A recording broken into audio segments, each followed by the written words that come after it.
Mention YMCA, and for most people, this is what comes to mind. But what most people don't know is that the YMCA, the Young Men's Christian Association, is the oldest and largest youth charity in the world. This is how it all began. In response to dramatically changing times in the 1840s, English philanthropist Sir George Williams founded the Young Men's Christian Association, the YMCA.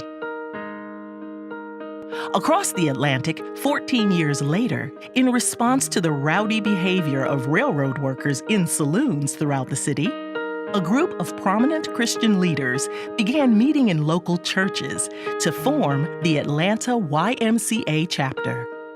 Methodist minister Basil H. Overby, Robert W. Woodruff's great-grandfather, was the Atlanta YMCA's first president.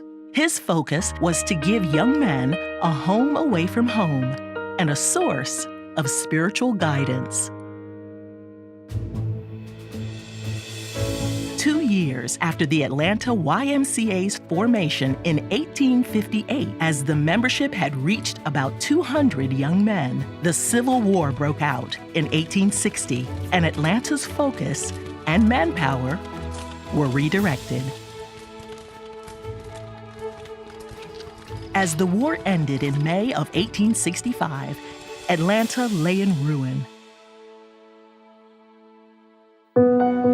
Almost a third of Southern men 18 to 40 didn't come home from the war. But underneath all the rubble, Atlanta was still a railroad hub, the gateway to the South. And in 1868, Atlanta became the capital of Georgia. With a source of jobs and a growing economy, the city's population swelled to nearly 20,000. As Atlanta was rebuilding, the need for the safe haven of the YMCA re-emerged. By 1873, YMCA meetings were being held in local churches, and the Atlanta Y was in search of rental space. The Atlanta Y first rented a hall over a storefront on Whitehall Street, and later, in 1882, moved to rooms at the corner of Walton and Forsyth Streets. The YMCA began as a Christian association focused on improving the spiritual core of young men in the community. Members held prayer meetings, attended lectures, and visited the sick and prisoners in jail. But the YMCA was quickly becoming something more. Recognizing a need for more holistic programming, the Y focused on building mind, body, and spirit. Educational courses, as well as some aspects of exercise and bodybuilding, became components of this budding association. Atlanta began and grew because of railroads, but the railroads also brought with them a particular problem: railroad men. Late in 1884, the Atlanta Y partnered with the railroad companies to offer a solution.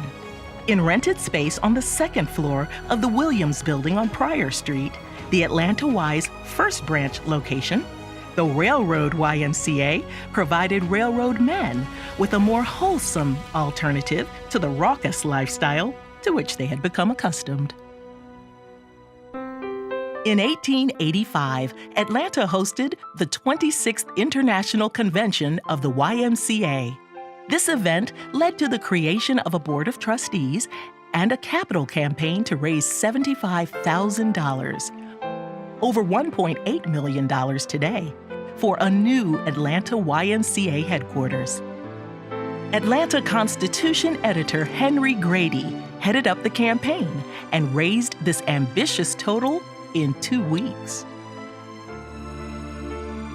The new YMCA-owned headquarters building at Pryor and Wheat Street opened on September 20th, 1888. Especially for the time, it was impressive. In addition to offices, a library, a reading room, and parlors, there was a lecture room and an entertainment hall that could seat 800.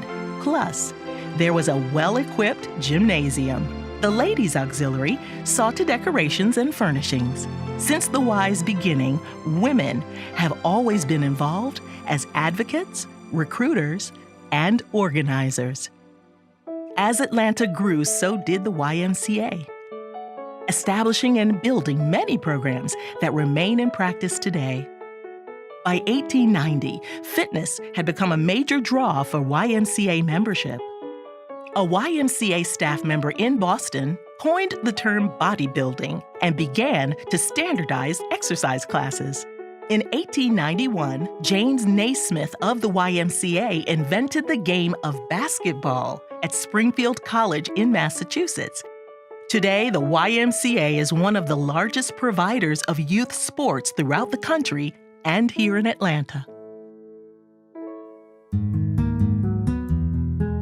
The late 1800s was a time when thousands died every year from drowning.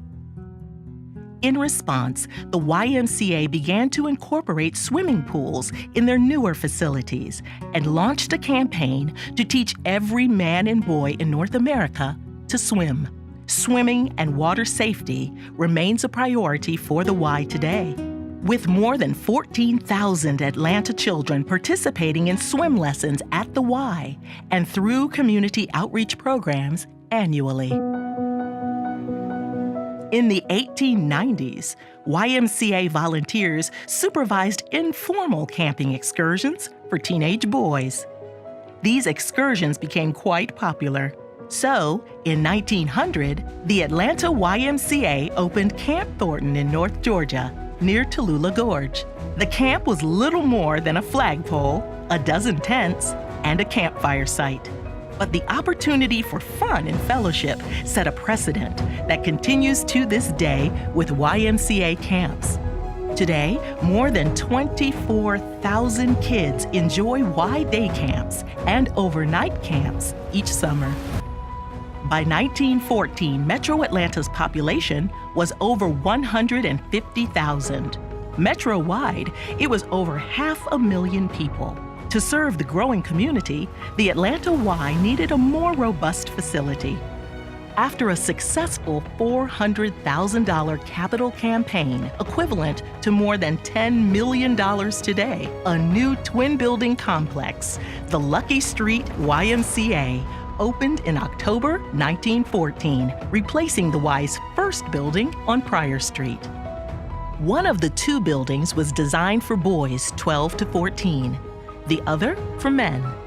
Each building had dormitory rooms with bathrooms down the hall, reading rooms, lecture halls, a fully equipped gymnasium, and consistent with the growing need, a swimming pool. In 1916, Atlanta's first independent Y focused on the African American community and was built on Butler Street. Up to this time, YMCA activity in the city's Black community had been limited to meetings in homes, storefronts, and churches. But over the years, Atlanta had become the South's Black educational and entertainment hub. The Butler Street Y, once fully developed, offered 48 dormitory rooms with lots of amenities. It was a place of congregation and fellowship. The Butler Street Y became the area's center of social life. Although the Butler Street Y operated as a separate association, the two organizations worked closely together to address community issues and support capital campaigns.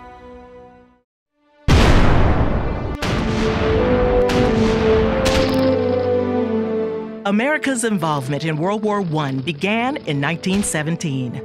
In Atlanta, Fort Gordon and Fort McPherson served as training sites for thousands of soon-to-be-deployed soldiers. The Atlanta YMCA and its volunteers gave these troops a sense of home away from home with visits, counseling, and spiritual guidance. The YMCA has always strived to be aware of and responsive to unmet community needs. One of those early needs led to the creation of the Newsboys Club in 1925. In partnership with Atlanta's newspapers, the Newsboys Club focused on boys, mostly homeless or abandoned, who sold newspapers to earn a meager living. The YMCA began opening early each day to offer shelter and a safe haven before the boys hit the street to sell newspapers. The tremendous crowds which you see gathered outside the stock exchange are due to the greatest crash in the history of the New York Stock Exchange in market prices. The October 29, 1929 stock market crash led to America's Great Depression. Hard times were especially tough in Georgia. The Atlanta YMCA saw an increase in demand for housing, job training, and recreation, while membership revenues declined. Nonetheless, the Y opened its doors to provide shelter and lodging for young men who were unemployed and assisted them with spiritual, physical, medical, vocational, and recreational services. To navigate this challenging financial reality, in February 1932, the Atlanta YMCA appealed to the city's citizens with a campaign slogan, "Health builds courage, courage builds prosperity. Join the YMCA." Though financial hardships persisted throughout the country, Atlantans responded with more than $9,000 in new membership revenue, an amount comparable to more than $128,000 today. The only thing we have to fear is fear itself. Franklin D. Roosevelt's New Deal took hold in 1933, and things began to improve. For the next 4 to 5 years, the Atlanta YMCA was able to regroup and invest in needed renovations of its operations and facilities. As World War II began in September of 1939, the YMCA worked in partnership with the Red Cross to serve a nation at war. Nationally, the YMCA was one of 6 founding members of the United Services Organization, the USO, the force behind our forces at home and abroad. In Atlanta, Y membership fees were waived for all men in the military. Atlanta was a popular destination for soldiers on leave, and more than 1 million servicemen, black and white, took residence at the YMCA buildings on Lucky Street and Butler Street between 1941 and 1945. As the war ended and the baby boom generation began, the Atlanta YMCA continued to adapt to meet the changing needs of the time. As Atlanta experienced a suburban boom during and after World War II, the Y's leadership realized that a single centralized YMCA facility in downtown was no longer sufficient to serve a city growing so quickly. The YMCA needed to bring its services to its members, many of whom were living further and further away from the city center. In October 1945, the Atlanta YMCA officially changed its name to the YMCA of Metropolitan Atlanta, reflecting its rapidly expanding reach. Over the next several decades, YMCA school clubs offered the first Y experience for many young people in suburban Atlanta.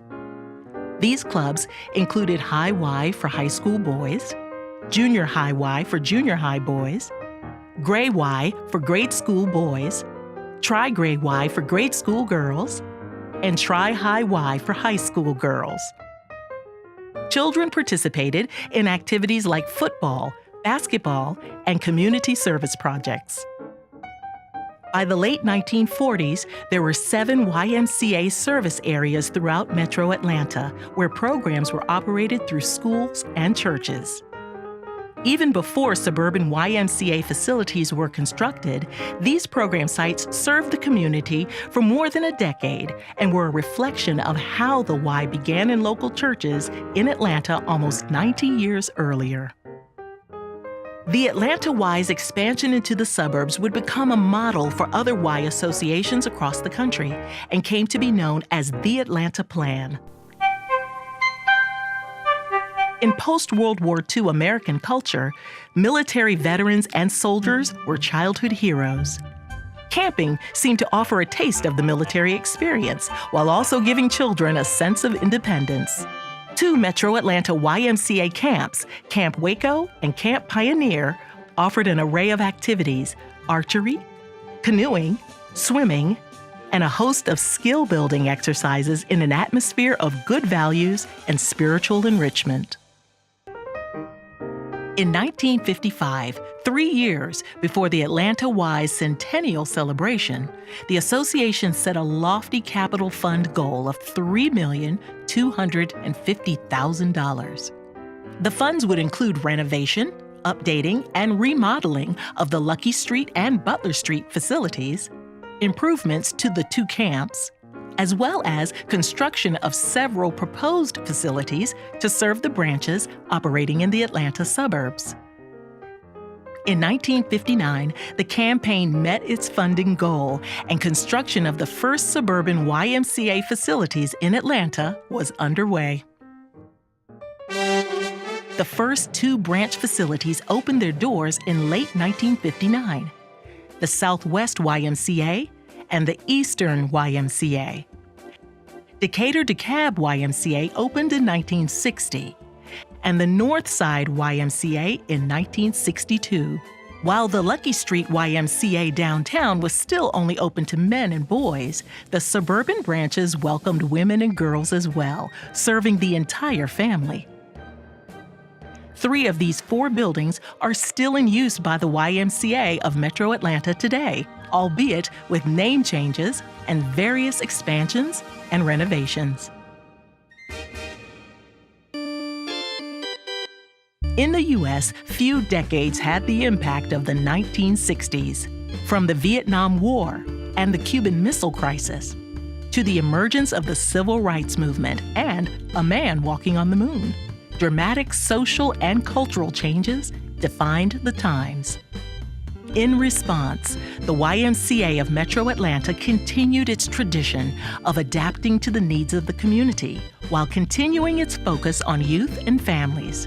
In 1963, the National Council of YMCAs adopted a policy prohibiting segregation and discrimination based on race. Integration of the Downtown Y, the new suburban branches, and the camping facilities became a priority. The YMCA of Metro Atlanta urged branches to integrate individually. The North Side branch was the first. Other branches soon followed. During this time, the Butler Street Y continued to play a significant role as a gathering place for the Black community. It also provided a location and a regularly scheduled series of meetings for Blacks and whites to come together and discuss topics of the day and connect their communities. In 1968, a new soccer program at the Decatur DeKalb Y brought the Metro Atlanta Y national attention. It was the very first YMCA youth soccer program in the country. In just 3 years, 8,000 youth were playing soccer in Atlanta Y programs. Today, the Y is still a leading provider of youth soccer programs in Atlanta. In the late 60s and 70s, the Y continued to grow. It began to study further branch expansion and program development. As more and more women entered the workforce, families with working parents needed a safe place for their children after school. In the 70s, the Y began providing after-school programs, continuing to stretch beyond its swim and gym image to meet the needs of Atlanta's families.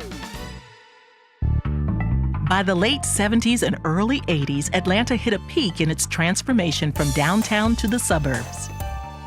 The Atlanta Y's presence and suburban branches grew as well. The opening of Camp High Harbor at Lake Burton in 1986 was another significant addition, replacing Camp Pioneer and Camp Waco. By the late 1980s, the YMCA of Metro Atlanta was on the threshold of unprecedented expansion of Y facilities and programs. Over the next 3 decades, the Y would add more than a dozen new branch facilities, both in the suburbs and within Atlanta's urban center, as well as early learning centers, and a second resident camp location at Lake Allatoona. Throughout this period, the Y added more and more programs, meeting the needs of Atlanta families across the area and serving an ever more diverse population. The YMCA of Metro Atlanta means so many things to so many people, serving 220,000 kids, teens, and adults annually.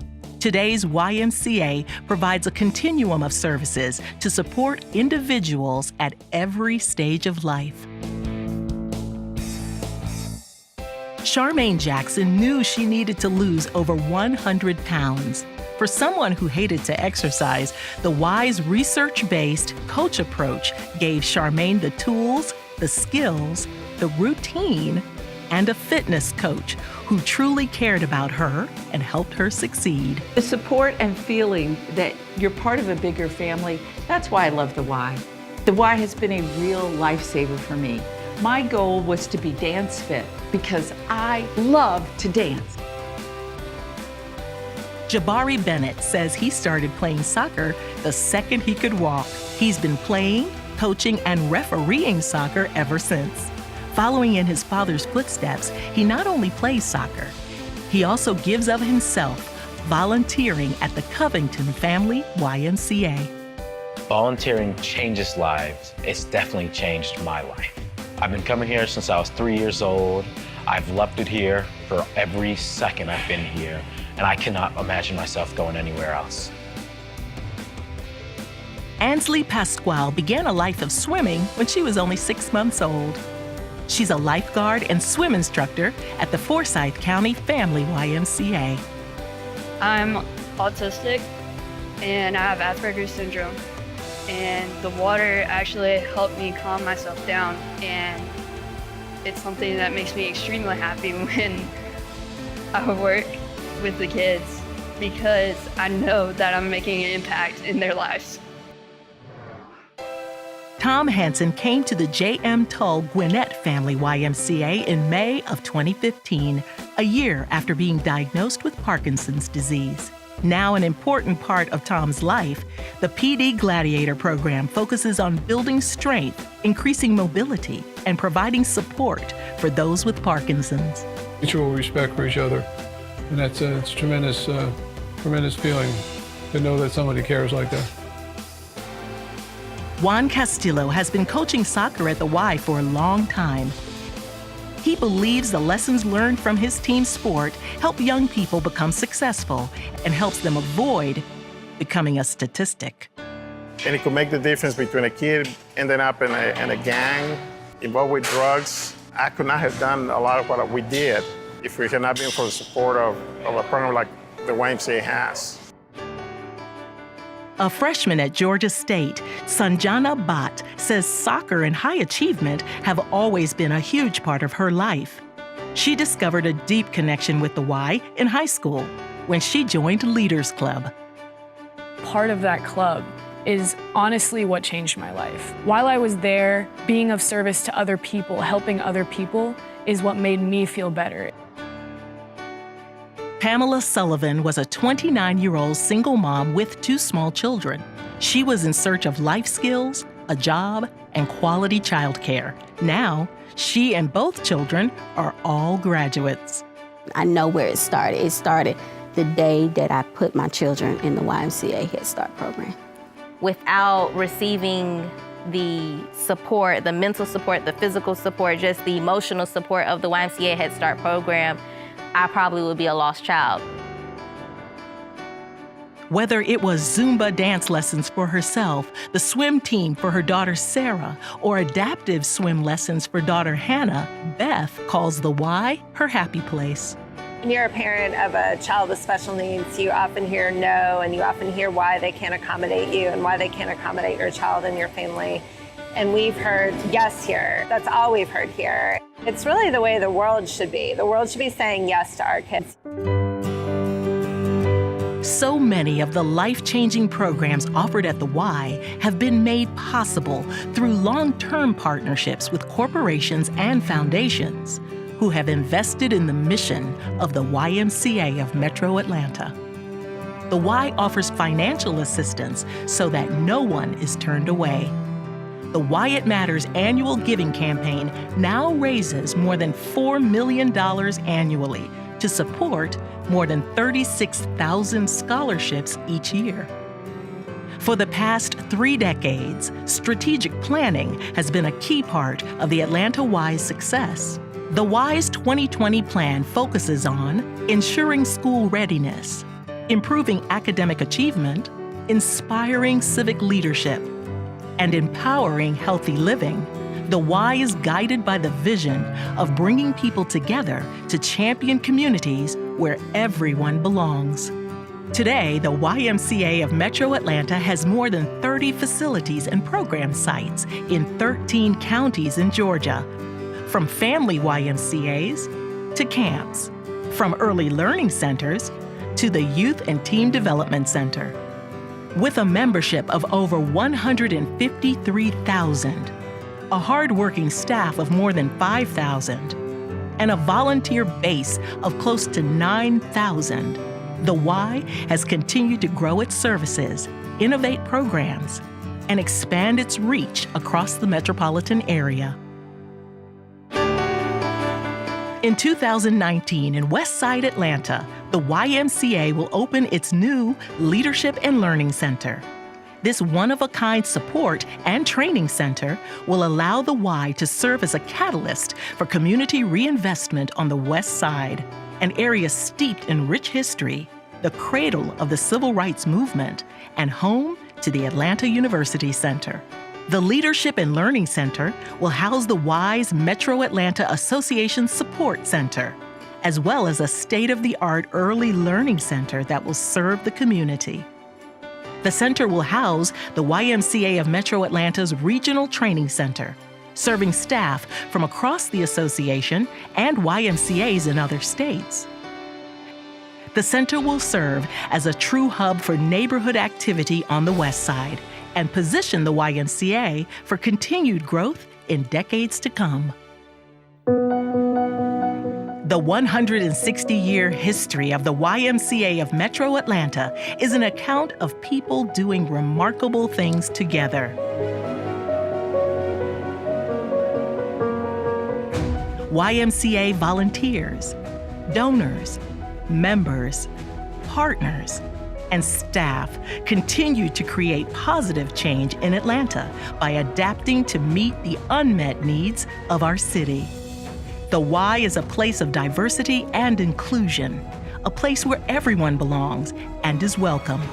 The YMCA is here for Atlanta, here for all, and here for good.